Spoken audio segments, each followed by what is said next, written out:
দেখো বন্ধুরা, গরমের খাবার ট্যাংরা মাছটা আমার ঝোল রান্না একদম রেডি হয়ে গেছে। আর আজকে তোমাদের সাথে শেয়ার করব ঈদের মানুষ কেনে জামা কাপড় আর আমি কিনছি রান্নার জিনিসপত্র। আর কেমন লাগবে বন্ধুরা অবশ্যই কমেন্টে জানাবে। আর আজকের রেসিপিটা কেমন লাগছে এটাও বলতে ভুলবে না। আর খেতে কিন্তু দারুণ লাগে ভাবে গরমের দিনে ট্যাংরা মাছের পাতলা পাতলা ঝোল। আর কে কে পছন্দ করো সাথে গরম গরম ভাত, আমার কাছে তো ভীষণ ভালো লাগে। তোমাদের কাছে কেমন লাগে?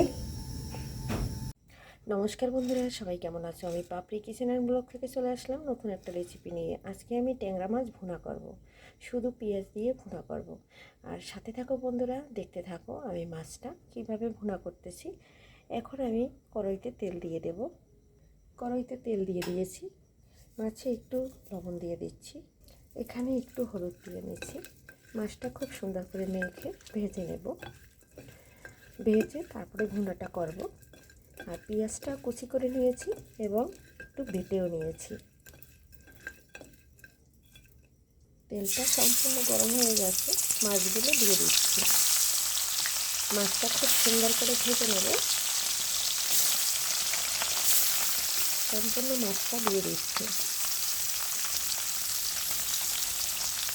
পেঁয়াজ কুচিটা দিয়ে এখানে যে হলুদটা ছিল সেটা দিয়ে আমি একটু মেখে নিচ্ছি, তাহলে আমার হলুদটা ফেলানো যাবে না। মাছটা এখন একটু ভেজে দিচ্ছি। আর মাছটা কিন্তু খুব সুন্দর করে ভেজে নিয়েছি। খুব সুন্দর করে মাছটা ভাজা হয়ে গেছে, এখন তুলে নেব। এখন আমি জিরা দিয়ে দিচ্ছি। তেলটা কিন্তু বন্ধুরা আর দেবো না, এক টুকরো দারচিনি দিয়ে দিচ্ছি। এখানে একটা তেজপাতার অর্ধেকটা টুকরো করে দিয়ে দিয়েছি। এখন একটু নেড়ে ছেড়ে আমি পেঁয়াজটা দিয়ে দিচ্ছি। কেটে রাখা পেঁয়াজটা দিয়ে দিচ্ছি। এখন একটু কষিয়ে নেব। আমার ভিডিওর কাছে এবং দূরে, দেশ ও দেশের বাহির থেকে যে বন্ধুরা সবসময় দেখছো এবং সুন্দর সুন্দর কমেন্ট করছো, অনেক অনেক ভালোবাসছো, তাদের জন্য অনেক অনেক মন থেকে ভালোবাসা এবং শুভকামনা রইল অবিরাম। এভাবে আমার পাশে থাকতে, আমাকে সাপোর্ট করবে, ভালোবাসবে। পেঁয়াজটা ভাজা হয়ে গেছে, বাটা পেঁয়াজটা দিয়ে দিচ্ছি আর সামান্য একটু রসুন দিয়ে দেবো। এখন এটা সুন্দর করে কষিয়ে নেব।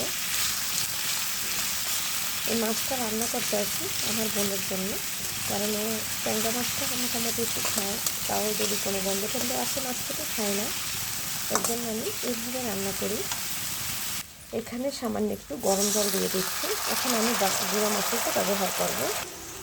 দিয়ে দিলাম স্বাদ অনুযায়ী লবণ, দিয়ে দিলাম হলুদ পরিমাণ মতো, দিয়ে দিলাম জিরার গুঁড়া পরিমাণ মতো, দিয়ে দিলাম ঝিঙ্গের গুঁড়া পরিমাণ মতো, মরিচের গুঁড়োটা যে যেরকম ঝাল খাবে সেরকম দেবেন। সব মশলা আমার দেওয়া হয়ে গেছে।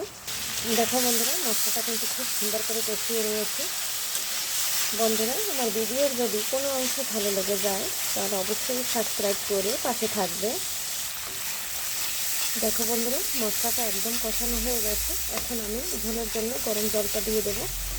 আর মশলাটা কিন্তু খুব সুন্দর করে কষিয়ে নিয়েছি। মশলাটা যত ভালো কষানো হবে খেতে কিন্তু ততটা ভালো লাগবে। এখন গরম জলটা দিয়ে দিচ্ছি, একদম ঝোল ঝোল করবো।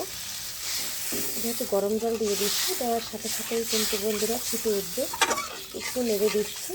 মাছের ঝোলটা এরকম রান্না করলে গরমের দিনে খেতে দারুণ লাগে। ভেজে রাখা ট্যাংরা মাছটা একদম দিয়ে দিয়েছি, আর জলটা দেওয়ার সাথে সাথে একদম ফুটে উঠেছে।